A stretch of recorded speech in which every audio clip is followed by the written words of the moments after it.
Ya, Assalamualaikum warahmatullahi wabarakatuh.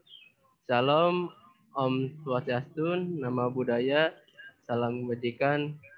Selamat pagi untuk semuanya. Yang saya hormati kepada Bapak Dekan Fakultas Teknik, yaitu Bapak Ruspen Sarasjidin, dan Wakil Dekan Fakultas Teknik, Ibu Leli Pujiwedawati.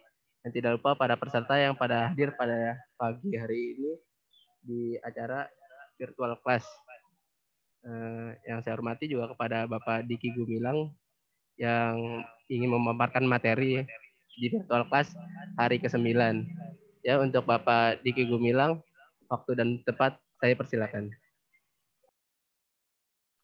Oke, terima kasih atas waktunya. Assalamualaikum warahmatullahi wabarakatuh. Waalaikumsalam warahmatullahi wabarakatuh. Oke, pada kesempatan pagi ini yang cerah, saya dari Bandung ya, dari rumah di Bandung, akan memaparkan kuliah umum dengan topik nilai tambah lulusan teknik industri. Karena ini sifatnya tidak ada diskusi ya, tidak ada tanya jawab. Jadi kalau ada pertanyaan atau komentar, boleh silahkan nanti di email ya ke alamat saya atau bisa WA ke nomor handphone saya. Oke, next.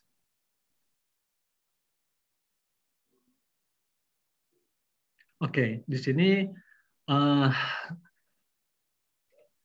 saya tampilkan beberapa produk yang sangat familiar dengan kehidupan kita semua.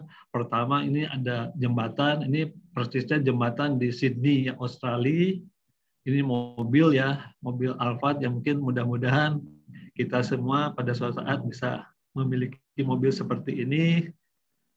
Kemudian ini adalah pesawat terbang, ini handphone. Nah, sebetulnya ini karya siapa sih gitu kan?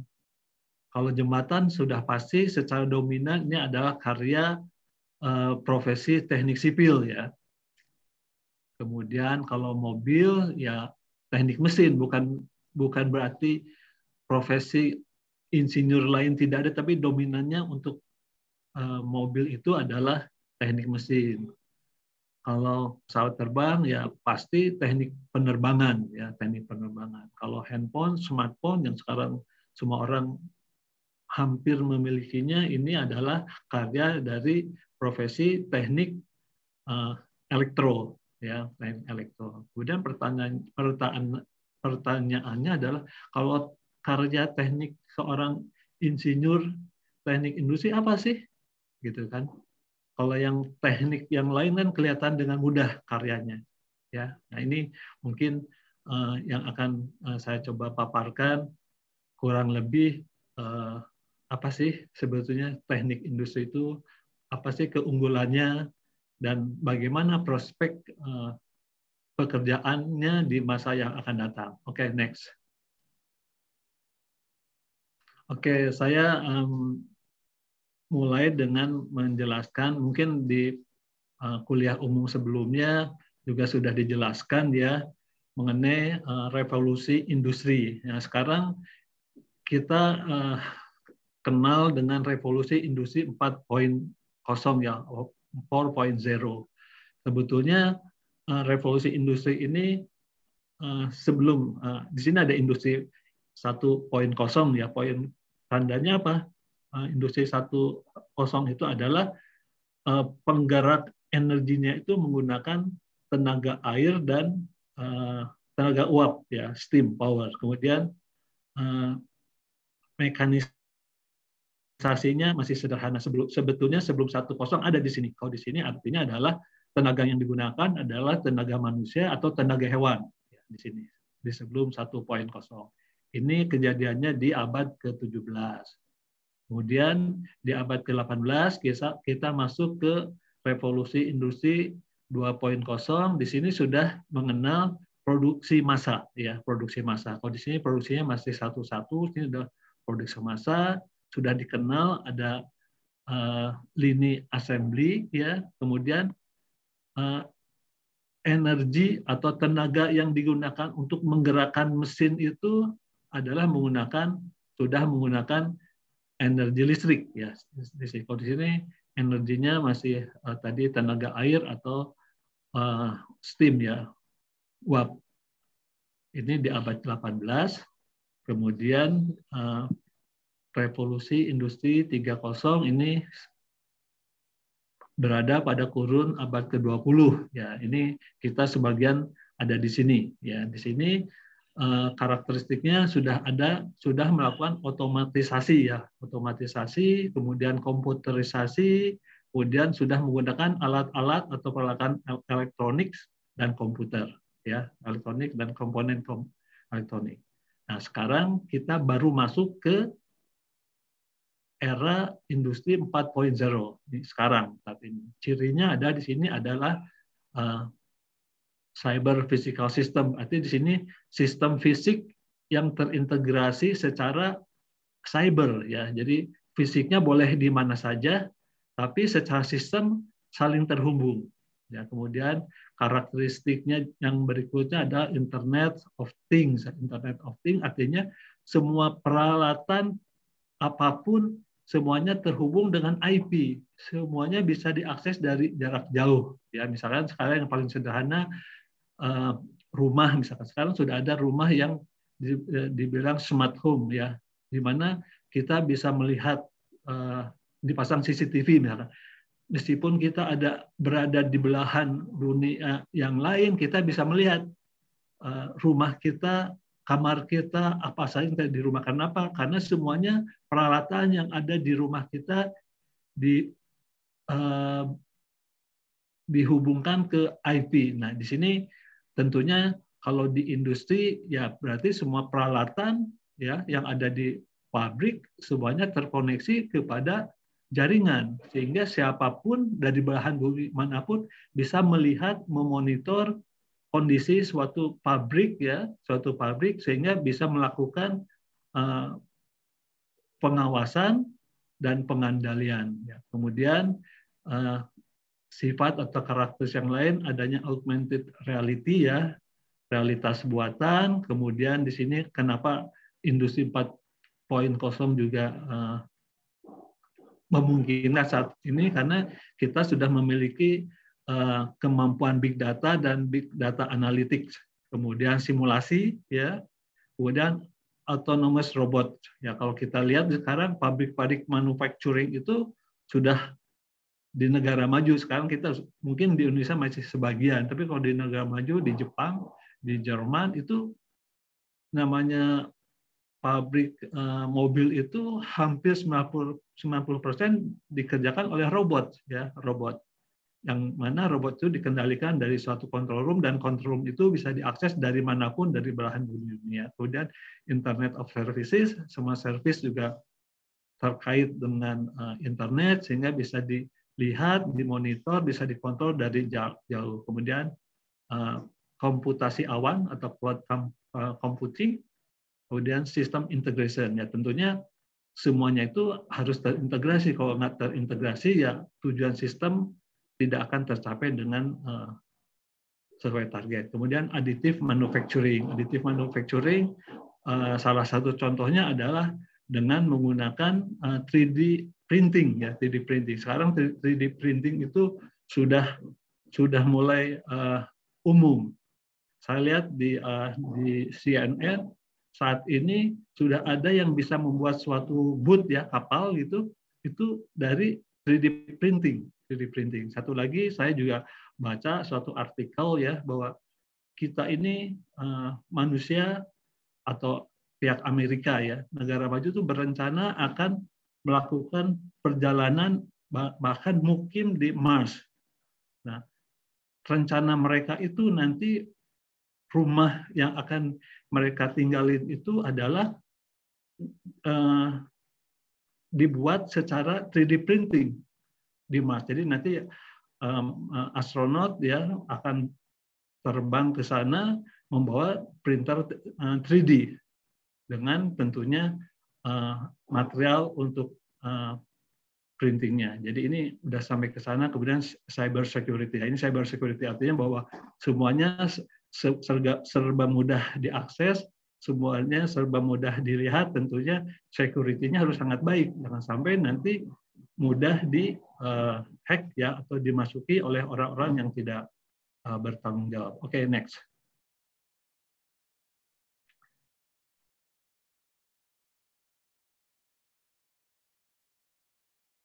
Oke, kompetensi lulusan teknik industri. Jadi secara definisi ya, kompetensi lulusan teknik industri itu adalah mempelajari pengetahuan, pendekatan, pola pikir, prinsip-prinsip, dan keterampilan yang berakar pada keilmuan teknik, yaitu proses perancangan sistem atau desain. Jadi kita sebagai industrial engineering harus paham dengan kompetensi ini. Ya. Kemudian kompetensinya adalah tadi kompetensi dari perancangan ini adalah merancang sistem. Sistemnya yang seperti apa? Sistem yang terintegrasi. Jadi kata kuncinya pertama tadi perancangan sistem ya. Seorang teknik industri itu kompetensinya bisa merancang sistem. Kemudian sistem yang bagaimana? Sistem yang terintegrasi ya. Yang terdiri dari manusia, mesin, material, energi, dan informasi. Kemudian sistem yang dirancang tentunya harus efisien, efektif, dan produktif. Nah, ini untuk masalah efisien, efektif, dan produktif tentu tidak akan dibahas di kesempatan kali ini, karena di sini sebetulnya untuk efisien, efektif, dan produktif banyak hal yang mesti dilakukan. Tapi ini adalah semuanya menjadi kompetensi seorang teknik industri, ya, seorang teknik industri. Oke, next. Oke, nah ini contoh sistem terintegrasi tadi. Jadi yang terintegrasi ada manusia, mesin, material, energi, informasi. Ini ada terintegrasi. Tentunya sistem ini dibentuk, dirancang, dibuat untuk suatu tujuan tertentu. Ya, objektif sistemnya tentu menghasilkan produk, ya, untuk yang produk di manufaktur atau layanan yang unggul, ya. Jadi yang unggul dari aspek mutu, ya, dari aspek biaya dan waktu. Jadi tidak hanya kita mengintegrasikan kelima faktor ini, tetapi harus ya bisa menghasilkan layanan atau produk yang bermutu baik, berbiaya murah, dan waktu yang cepat. Tentunya untuk bisa mencapai ini, ya, mencapai ini nanti target yang ingin dicapai adalah sistem manufacturing kita atau sistem layanan kita harus memiliki target zero waste, ya, zero waste atau tidak ada pemborosan. Kemudian zero defect, ya, zero defect, kemudian zero setup, ya.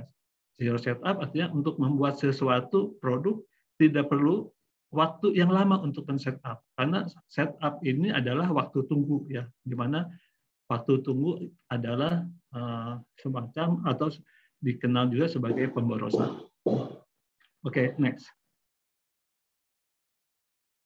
Oke, ini saya gambarkan desain sistem manufacturing terintegrasi yang tipikal, ya. Di sini dalam mendesain suatu sistem manufacturing itu pasti dimulai dari top, ya, membuat rencana strategik, ya, rencana strategik tentunya masukannya ada pasar, ada strategis, kemudian setelah rencana strategik dibuat rencana produksi, ya. Rencana produksi ini berarti nanti kita sudah dapat masukan dari order customer, ya. Di sini kemudian nanti diturunkan lagi ada desain produk, kemudian metode yang dibuat, ada CAD/CAM, kemudian untuk material diperlukan kalkulasi kebutuhan material, ya, material dan seterusnya. Dan yang paling bawah tentu adalah sistem produksi. Sistem produksi ini adalah yang operasional yang mengubah, ya, raw material menjadi produk. Nah, ini semua sebetulnya adalah skop dari desain, ya, yang bisa menjadi kompetensi utama dari seorang teknik industri. Oke, selanjutnya. Next. Oke. Oke, mungkin bisa mundur sebelumnya. Oke, Jadi dalam mendesain sistem tentunya tadi sudah dijelaskan sistemnya harus terintegrasi, kemudian sistem tersebut bisa mengakomplis mencapai tujuan objektifnya dengan QCD ya, quality, cost, dan delivery yang unggul. Ya. Nah, tentunya ada pertanyaan loh, kalau begitu itu hanya berlaku untuk sistem baru ya, sistem baru, desain baru. Nah, sebetulnya profesi teknik industri tidak hanya dalam mendesain sistem yang baru, tapi juga bisa melakukan improvement dari sistem yang sudah ada. Oke, next. Oke, nah ini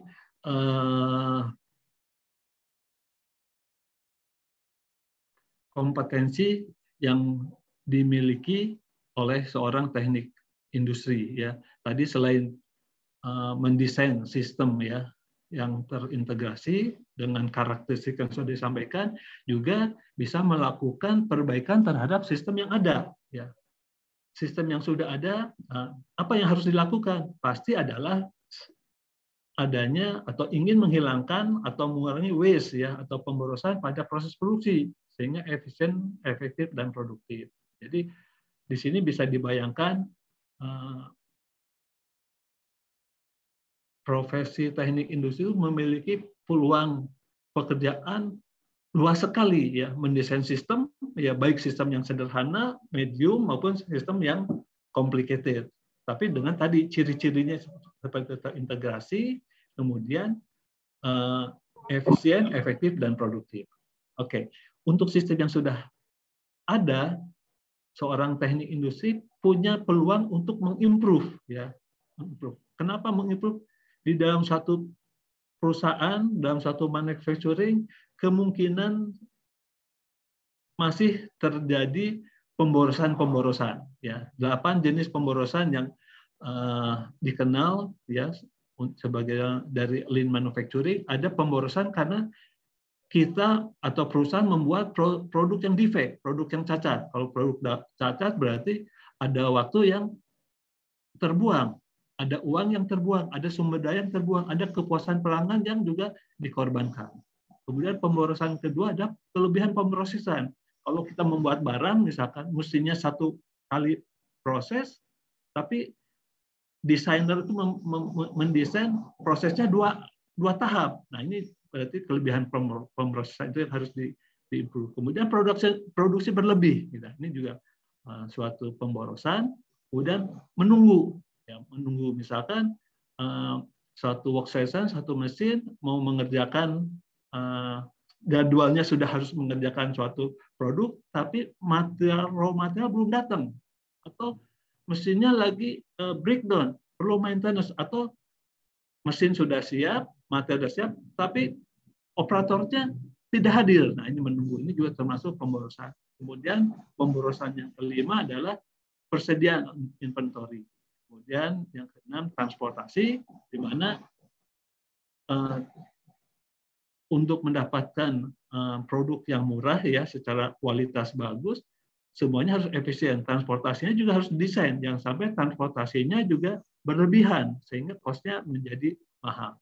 Kemudian gerak juga termasuk gerak bahan baku, orang dan peralatan. Jadi kalau di teknik industri kita belajar antropometri ya, gerakan tubuh. Di sini tujuannya adalah seorang teknik industri juga sampai menghitung gerakan tubuh yang efisien sehingga waktunya sangat pendek, singkat dan tidak membuat cepat lelah ya, termasuk gerakan bahan baku ya. Bahan baku juga didesain seefisien mungkin. Kalau tidak efisien tentu ada ruang untuk improvement untuk memperbaiki sistem tersebut. Ini adalah PR seorang teknik industri. Juga dari pemborosan dari bakat atau sumber daya yang tidak dimanfaatkan. Misalnya kita memiliki beberapa orang talent ya, suatu orang yang berbakat, tapi nggak digunakan oleh perusahaan. Tentunya perusahaan tidak hasilnya bisa tidak optimum karena ada beberapa bakat yang sebetulnya tepat tapi tidak digunakan.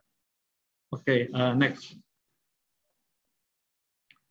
Oke, Ini prospek kerja yang luas ya. Di tahun 80-an ya, mungkin 70-an itu awal ilmu atau disiplin teknik industri itu mulai berkembang di Indonesia. Dan yang pertama mengembangkan di ITB, profesi atau prospek kerjanya itu umumnya seorang lulusan teknik industri bekerja di PPIC sebagai PPIC, Product Planning dan Inventory Control. Itu dulu. Kalau sekarang ya dengan semakin disiplin ilmu semakin established ya, apalagi tadi kita bisa memiliki kompetensi dalam mendesain sistem yang terintegrasi, proses kerja yang luas itu meliputi pertama bidang produksi dan penjaminan mutu. Ini adalah salah satu bidang pekerjaan seorang teknik industri. Jenis pekerjaannya bisa di perencanaan dan pengendalian produksi, kemudian di pengendalian kualitas, pengembangan sistem manajemen produksi dan kualitas. Kemudian di bidang sistem informasi, perancangan proses bisnis, karena seorang teknik industri tahu proses bisnis, bisa mendesain proses bisnis yang efisien, ya, yang efisien. Kemudian juga bisa sebagai tenaga untuk pemasakan sistem informasi. Kemudian di bidang pemasaran, ini salah satu area pekerjaan seorang teknik industri di bidang pemasaran meliputi ada riset pasar ya, market research. Kita memiliki pengetahuan kompetensi yang bisa melakukan ini, juga di penjual teknis atau technical sales. Technical sales itu adalah tenaga penjual yang tujuannya bukan menjual produk, dia menjual features ya. Dia yang sangat tahu produk ini kemampuannya seperti apa sehingga meyakinkan calon customer tertarik dengan produk kita. Kemudian di bidang logistik, dalam perencanaan dan pengelolaan sistem distribusi, ya tentunya semuanya yang efisien. Kemudian di bidang manajemen sumber daya manusia, ya seorang teknik industri juga bisa bekerja di pengelolaan sumber daya manusia, mulai dari desain organisasi, ya karena ada kompetensinya dalam melakukan rekrutmen, membuat sistem pengkajian, pendidikan dan pelatihan. Kemudian di bidang keuangan, ya di bank dan asuransi, ya. Kemudian bawahnya satu lagi. Ini kayaknya ada satu lagi di konsultan, ya. Satu lagi di bidang keuangan dan di konsultan. Ya, jadi ini adalah contoh beberapa bidang pekerjaan yang bisa dimasukin dan bukan dimasukin. Yang di bidang itu banyak orang teknik industri yang eksis ya, yang berada. Jadi dalam hal ini kenapa mungkin ada pertanyaan, kenapa kok seorang teknik industri itu bekerjanya kok nggak spesifik gitu ya, banyak di bidang. Sebutnya bukan nggak spesifik, malah kita spesifik dalam merancang sistem terintegrasi, spesifik dalam kita mengimprove sistem yang sudah ada ya untuk menjadi lebih baik gitu ya. Nah, bidangnya ya bisa di bidang apa saja. Selama itu ada sistem, itu ada peluang seorang teknik industri untuk mengimprove. Ya. Jadi di sini bahwa betapa luasnya peluang kerja seorang teknik industri. Oke, mungkin masuk ke next ya, slide terakhir. Nah, ini saya nggak dapat data yang Indonesia di sini menunjukkan bahwa ini data dari Biro Statistik Amerika. Ya, di sini mereka memperkirakan ya, memproyeksikan kebutuhan sarjana teknik industri untuk periode 2019 sampai 2029 di Amerika ya. Ini pertumbuhannya itu ada 10%, ya 10%. Tapi kalau insinyur yang lain, tadi yang sipil, mesin, elektro itu hanya 4%, ya 4%. Jadi di sini bahwa tadi kompetensi seorang teknik industri yang sangat luas karena dalam mendesain sistem integrasi memang ternyata dibuktikan oleh data statistik ya dari Biro Statistik Amerika bahwa pertumbuhannya itu sampai 10% ya sampai 2029. Insinyur lain hanya 4%. Ya, jadi bagi seorang teknik industri atau calon sarjana teknik industri, kalian beruntung ya berada pada suatu jalur yang memiliki peluang pekerjaan yang lebih luas ya, kemudian memiliki peluang bekerja di banyak bidang, kemudian tentunya ya otomatis bisa menunjukkan atau memberikan eksistensi yang lebih baik kepada komunitas, bahwa seorang teknik industri itu bukan seorang generalis. Kan kalau bercandanya seorang teknik industri itu nggak jelas gitu. Sebutnya jelasnya adalah mendesain sistem yang seperti apa, sistem yang terintegrasi yang seperti apa gitu. Yang tadi yang 5 komponen itu yang saling terhubung, yang bisa menghasilkan atau mencapai objektif sistem manufacturing atau sistem services dengan target yang unggul baik dari segi mutu, biaya, dan delivery ya. Mungkin itu coba next-nya apa? Next slide. Oke. Jadi demikianlah paparan kuliah umum saya mengenai nilai tambah lulusan teknik industri.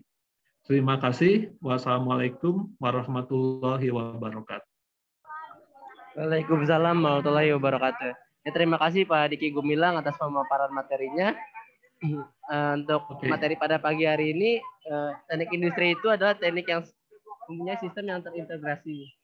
Yang pertama ada 5 aspek, yaitu ada manusia, mesin, material, energi, dan informasi. Lalu di teknik industri pun prospek kerjanya itu ya luas, ada di bidang produksi dan penjaminan mutu, bidang sistem informasi, bidang pemasaran, bidang logistik, bidang manajemen SDM, dan juga ada di bidang keuangan.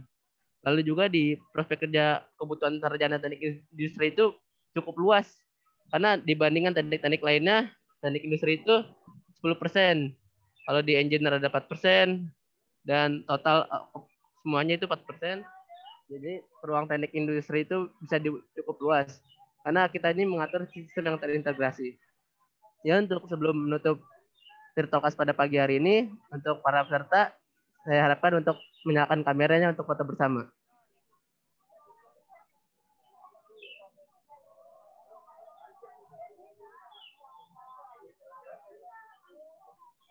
Ya, untuk yang lainnya, diharapkan untuk menyalakan kameranya untuk kita foto bersama.